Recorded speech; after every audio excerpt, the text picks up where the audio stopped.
So I thought I'd do a one take, a kind of a summary of my air conditioning and power system since we're getting near to summer. This is an 8,000 BTU GE window unit. Uh, Originally, these wheeled coach AC units I think were 12,000 BTUs. So while we're here, my solar currently 1.3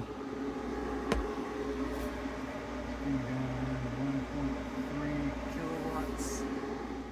It's a cool day, full sun, early. Actually, it's about noon.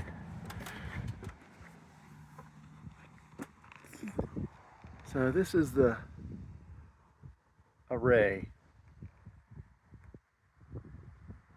of solar panels. There's a 390 watt panels. There's 4 of them. 1,560 watts of solar. That is going into this GrowWatt MPPT, which is all-in-one charging inverter and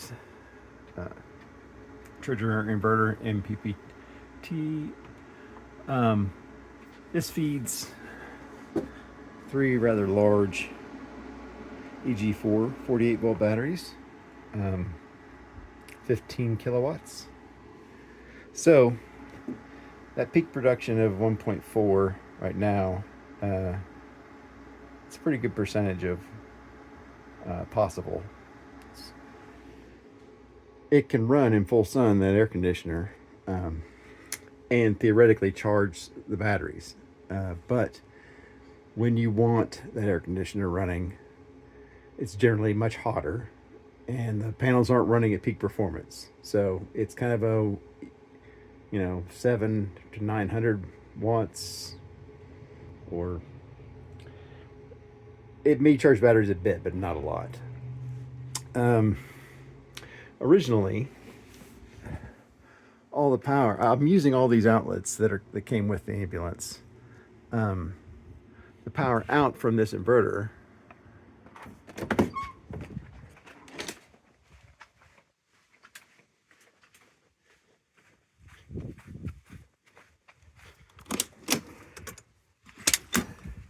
is coming straight into this breaker box that came with the ambulance. There was a 1,500 watt inverter that's hooked up to this, and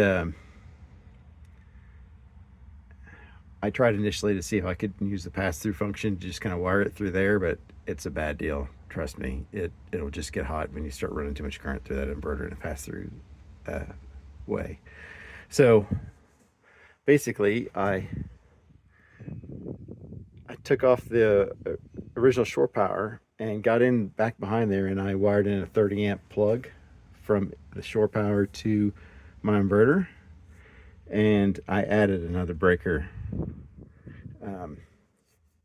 just so I could split the loads between like AC and other things that might be high demand later.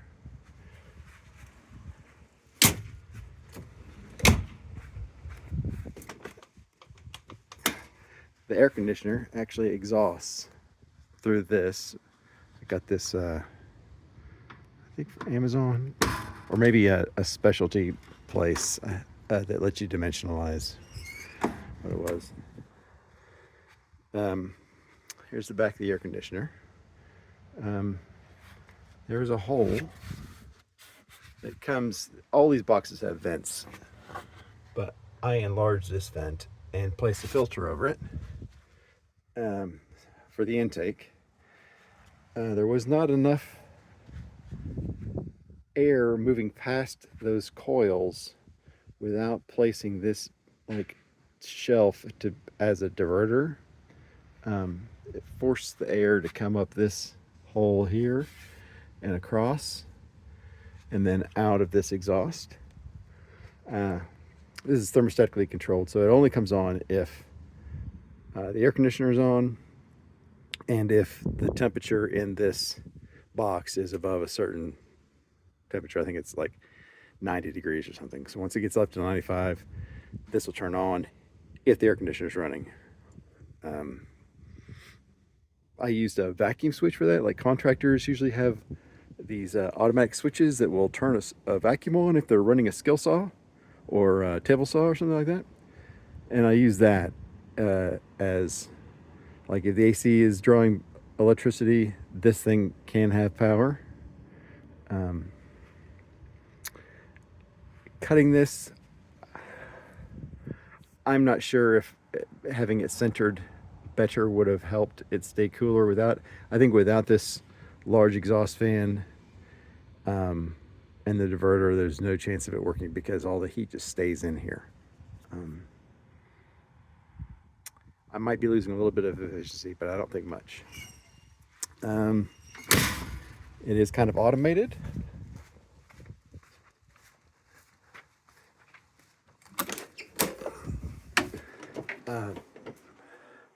The air conditioner, this Broadlink is a device that will, since I have Starlink, you can set schemes so that there's a thermostat attached to that, and when it sees that it's like, I have it set so 79 degrees, it turns the air conditioner on.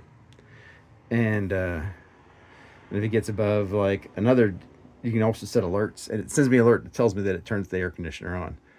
That way, and I can always see what temperature it is in here from my phone as well. So that way it helps me make sure that the little dog can't get hot in here.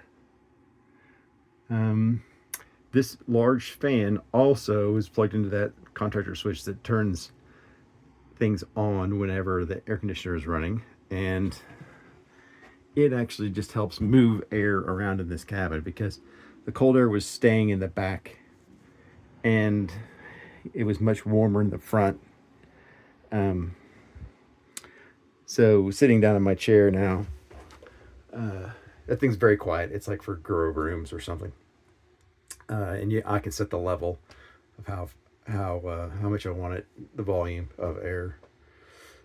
So he just kind of sucks the cold air from the air conditioning and shoots it forward. It'll, even if it's like 105 degrees, it is still very comfortable in here. Like sitting in this seat, it's like 78, 75. So that's the AC.